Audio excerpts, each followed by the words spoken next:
Welcome back to the Big Ranch Show. Thank you for joining me. This is your weekly rundown. This week in your weekly rundown, we're only going to have one story, and that is that lovely, lovely ICE raid the other day in Mississippi. I say lovely very sarcastically for a reason. Not only did ICE raid and arrest 680 people in the biggest single state immigration raid in the history of our country. They left hundreds of children in the streets with no one to care for them.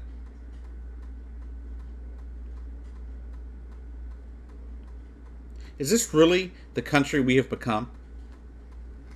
Have we really become a country where we just leave children by themselves on the streets? Luckily, some kids were able to be kept at the schools. Others were taken by complete strangers. You want to talk about the risk involved there? We have people acting as if this is okay, as if it's reasonable. Donald Trump even said it serves as a good deterrent. But you want to know who wasn't punished? The owner of the company, the CEO of the company, the people that do the hiring and firing at the company.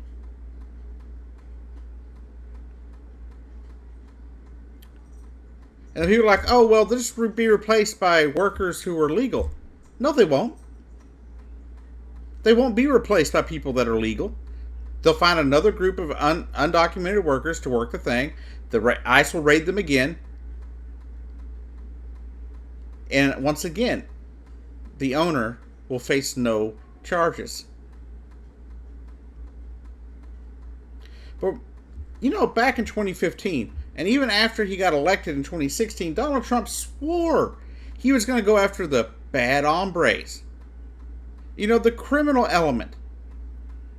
Your MS-13s, your gangbangers, your things like that, right? For the most part, from what I have seen, the majority, if not all, of the 680 people that they rounded up the other day and arrested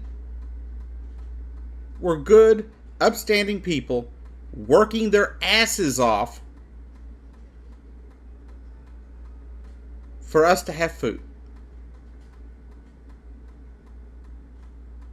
And I guarantee you, they were not getting paid minimum wage. They weren't seeing any kind of benefits. People want to run down Hispanics as if they're some kind of lesser human. Like they're not hard workers. Like all of them are drug dealers or rapists or murderers. As Donald Trump tries to point out. And the raid was done in this particular fashion on purpose. They purposely scheduled this so the kids would be at school and be left with no one. That was the Trump administration's plan. The Trump administration plan was to arrest all these parents and purposely leave the kids alone. So it would serve as a deterrent for other undocumented people in this country. And personally, I do not care what our laws are. If you're going to leave children alone, by themselves, on the streets, and left in shelters and shit, that is not the America I want to live in. That is not my America. I understand we are a nation of laws. I understand that they broke the law of the imaginary line. But you know what? These people weren't drug dealers. They weren't rapists. They weren't murderers. They weren't thieves.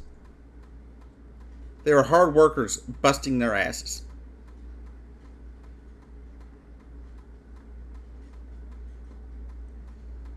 Why is it we think this is okay?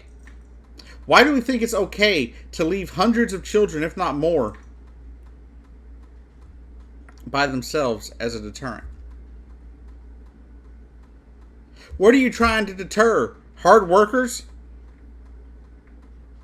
These people do the jobs that most Americans refuse to do. Even my local Pilgrim's Pride plant had to go out of the country to find people to work at my local Pilgrim's Pride plant, saying that they had gone beyond what the workforce here, that they could not find anyone locally that would do the job. And for the most part, it turns out that that was true. I even did a video on it because I have my own personal boycott against Pilgrim's Pride for what they did here locally. But I have realized that they were correct, because they could not fill those jobs with American citizens. They had to make new citizens out of people from Burma. Now, I understand. Like I said, these people broke the law of the imaginary line. A law or a crime that was so egregious, you had to punish their children for it.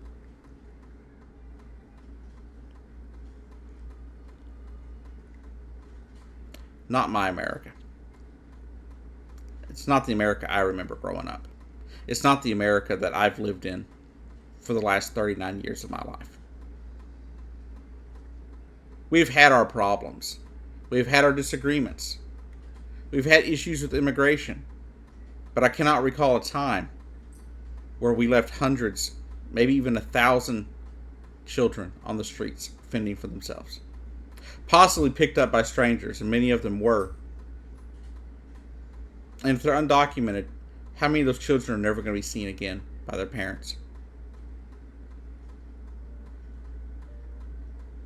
How many of those children are now going to be forced into sex trafficking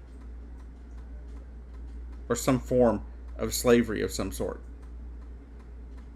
or bought and sold on some black market somewhere? How many?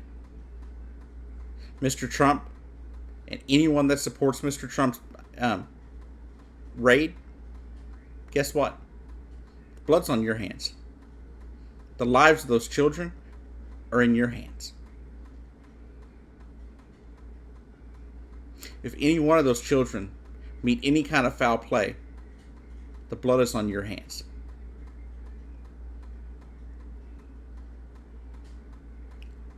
Anyways, this has been the Big Ranch Show. This has been your weekly rundown. I'll see you down the road.